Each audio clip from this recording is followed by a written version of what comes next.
W! Yeah!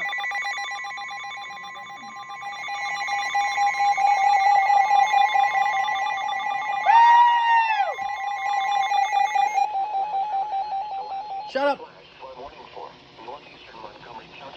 Are you freaking kidding me?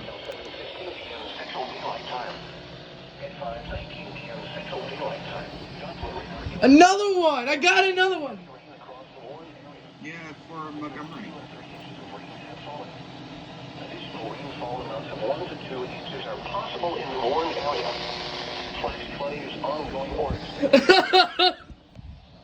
Oh my god, no way. We haven't got that.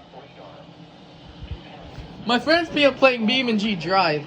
Urban areas, highways, streets, and underpasses, as well as other poor drainage and low-lying areas.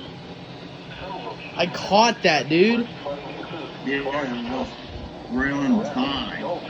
Exactly. most of flood damage occur in vehicles.